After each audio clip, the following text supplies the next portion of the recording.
Hello दोस्तों, हम अभी अपने YouTube channel Suresh sir math classes में आप सभी का स्वागत करता हूं। हम आज वर्ड विचार पर चर्चा करेंगे। भाषा की सबसे छोटी इकाई ध्वनि है। इसके लिखित रूप को वर्ड कहते हैं। किशोरी दास वाजपेयी के अनुसार वर्ड वह छोटी से छोटी ध्वनि है जो कान का विषय है और जिसके टुकड़े नहीं किए जा सकते हैं। यानी जिसके टुकड़े नहीं किए जा सकते हैं तो वह वर्ड है। वर्ण शब्द का प्रयोग ध्वनि और ध्वनि चिन्ह दोनों के लिए होता है। इस प्रकार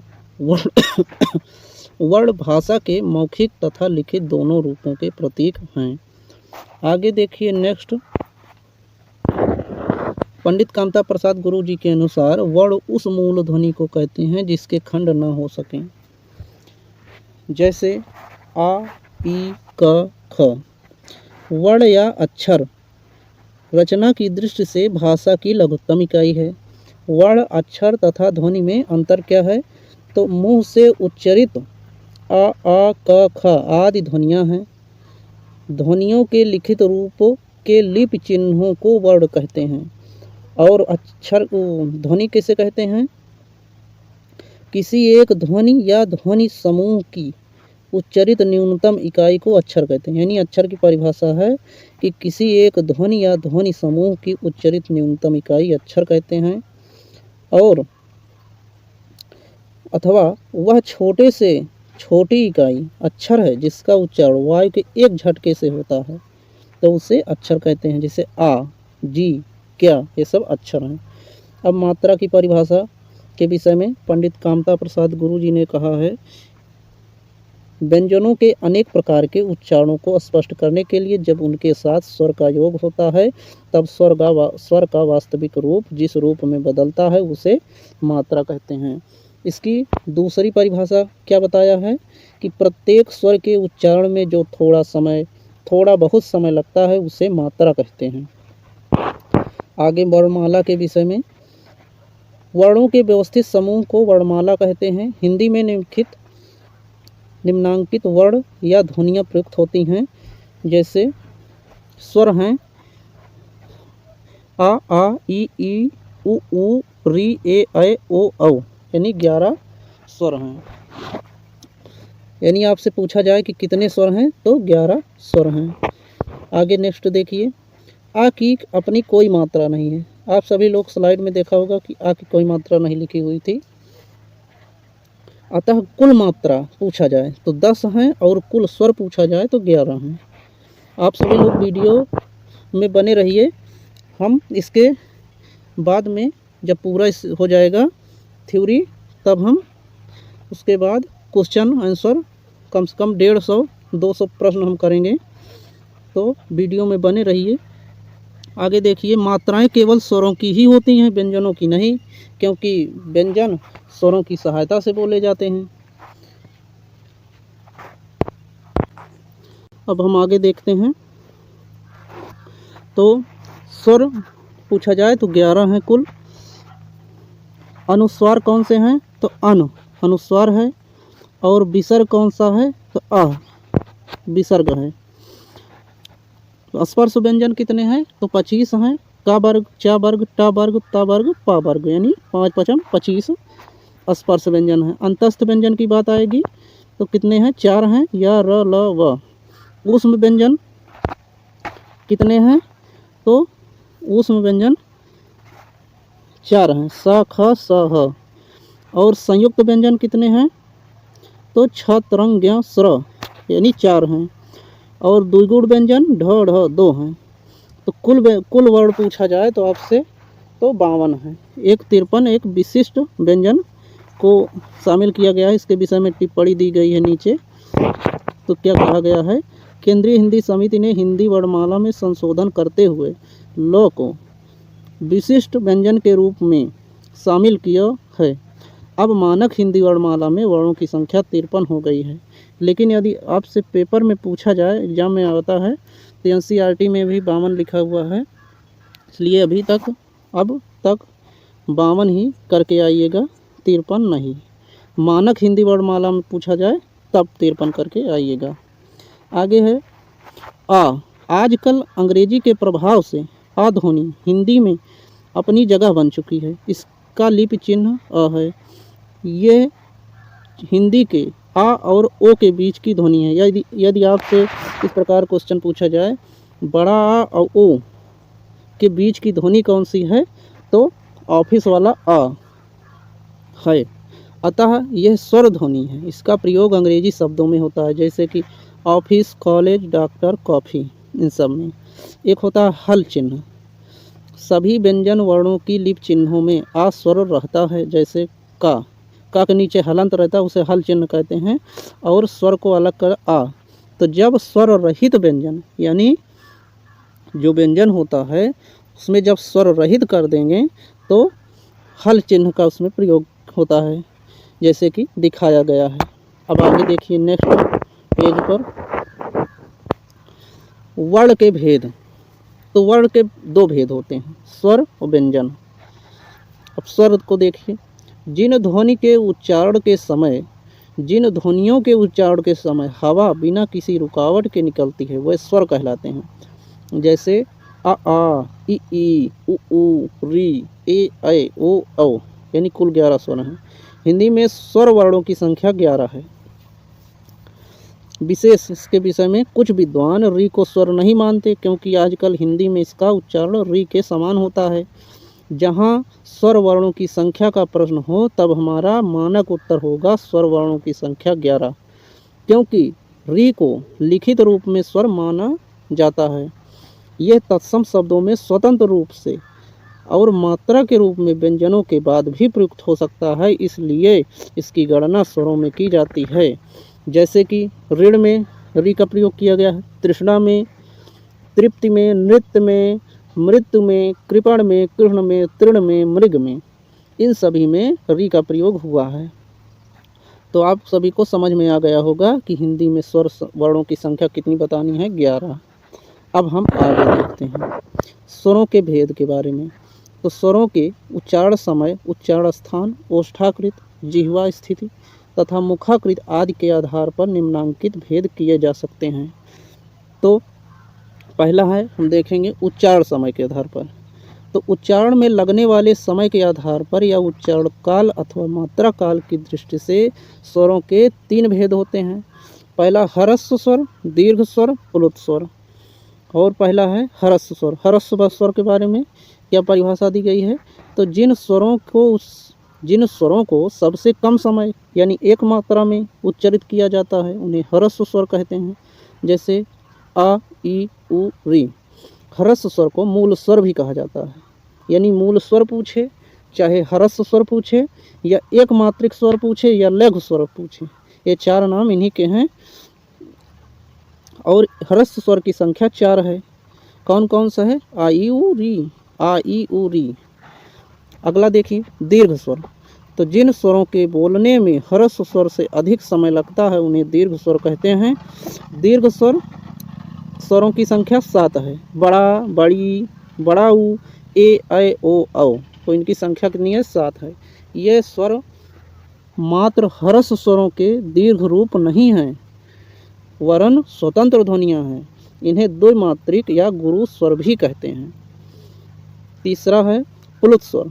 जिस स्वर के उच्चारण में ह्रस्व स्वर से तिगुना समय लगे उसे प्लुत स्वर कहते हैं। इसका कोई चिन्ह नहीं होता है, इसके लिए हिंदी का 3 का अंक लगाया जाता है, जैसे ओम।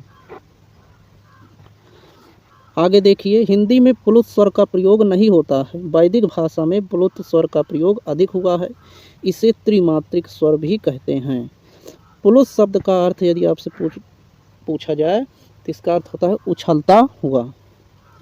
आगे देखिए ओष्ठाकृति के आधार पर स्वरों को होठों की आकृति यानी ओष्ठाकृति के आधार पर 2 वर्गों में बांटा गया है, आवृत्ताकार, वृत्ताकार। तो आवृत्ताकार को अवर्तुलाकार कहते हैं। जिन स्वरों के उच्चारण में होठ ओष्ठ वृत्ताकार न होकर फैले रहते हैं उन्हें आवृत्ताकार स्वर अथवा आवृतमुखी कहते हैं। इन्हें अवर्तुलाकार भी कहते हैं।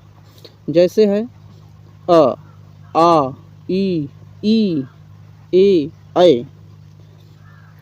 अगला है वृत्ताकार। वृत्ताकार में यानी ओठों का गोल हो जाना। जिन स्वरों के उच्चारण में होठ ओष्ठ वृत्ताकार यानी गोल होते हैं उन्हें वृत्ताकार स्वर या वृत्तमुखी कहते हैं।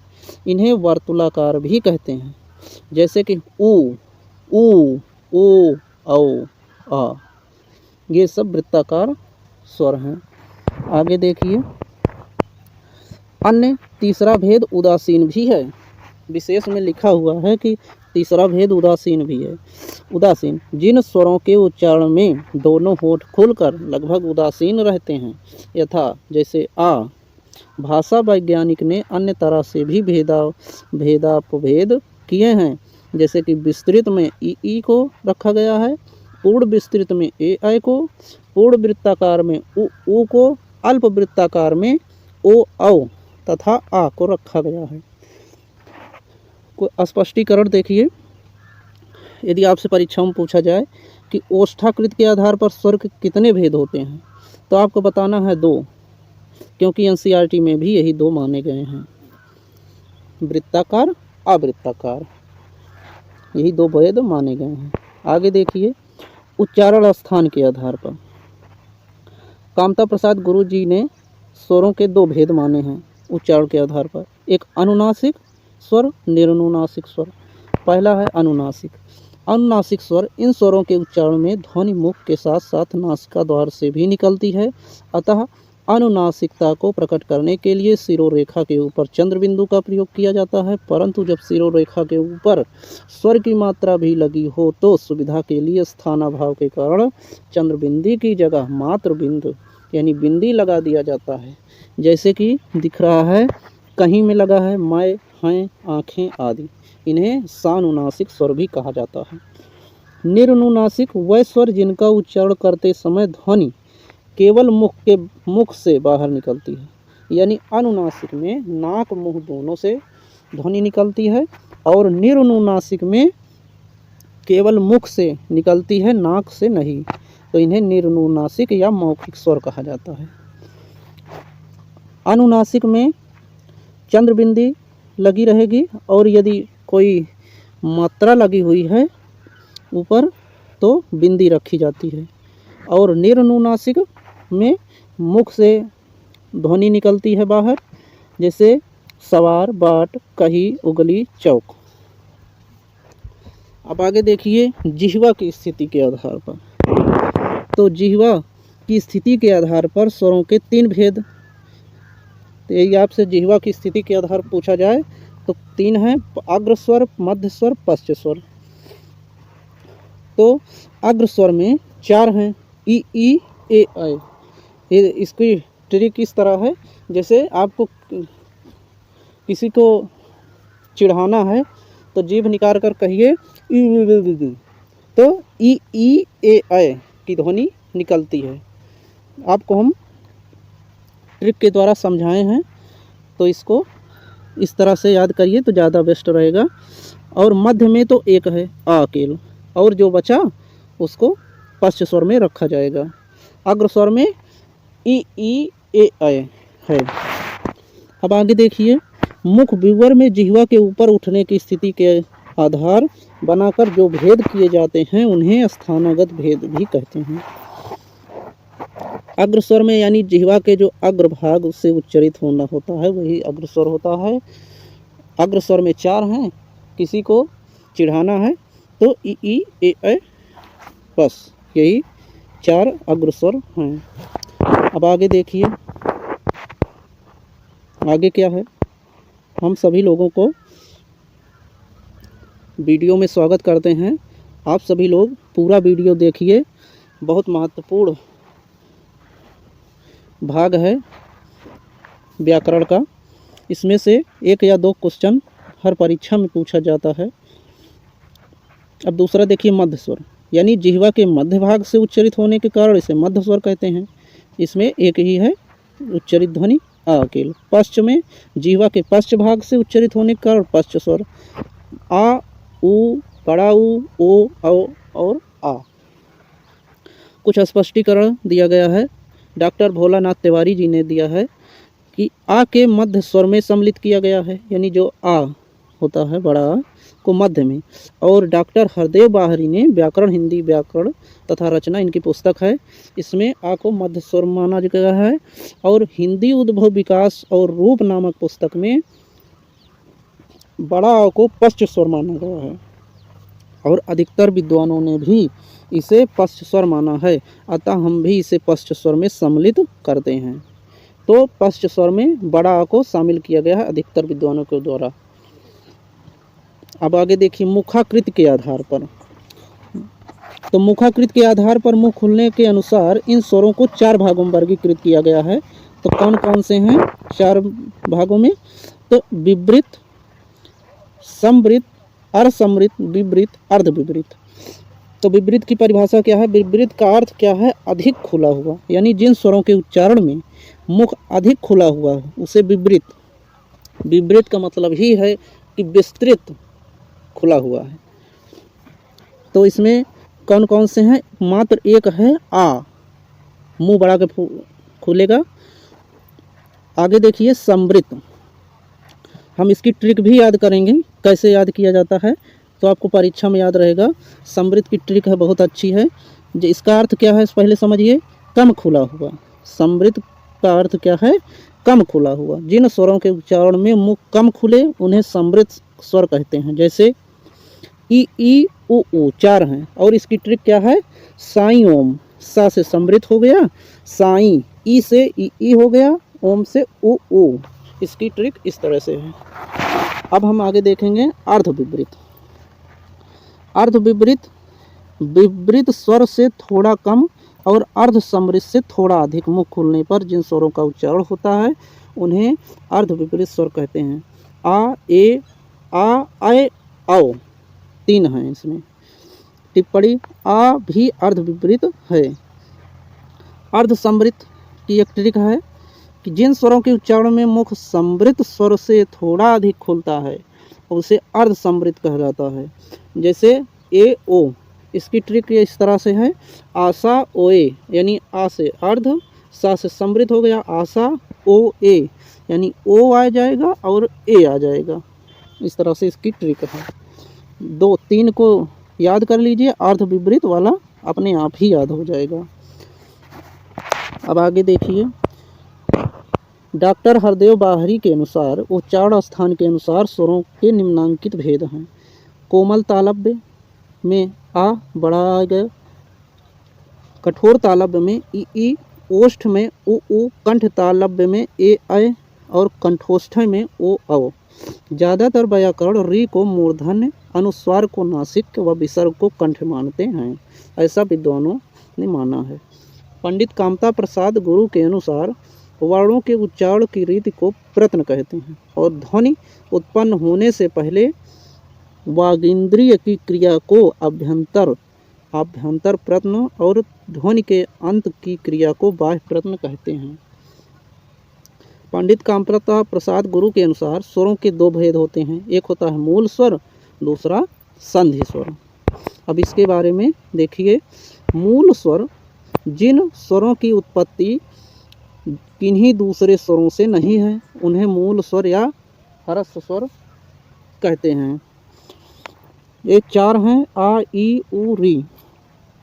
संधि स्वर, संधि स्वर में मूल स्वरों के मेल से बने हुए स्वर संधि स्वर कहलाते हैं। जैसे कि बड़ा, बड़ी, बड़ाऊ, ए, ऐ, ओ, औ, ये संधि स्वर के भेद हैं। दीर्घ स्वर और संयुक्त स्वर, यानी संधि स्वर में 2 भेद हैं, एक दीर्घ स्वर और एक संयुक्त स्वर।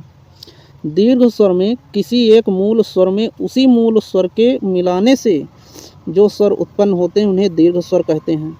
जैसे यानी समान, सजातीय यानी आ मिलाकर बड़ा आ, ई मिलाकर बड़ी, उ मिलाकर बड़ा उ।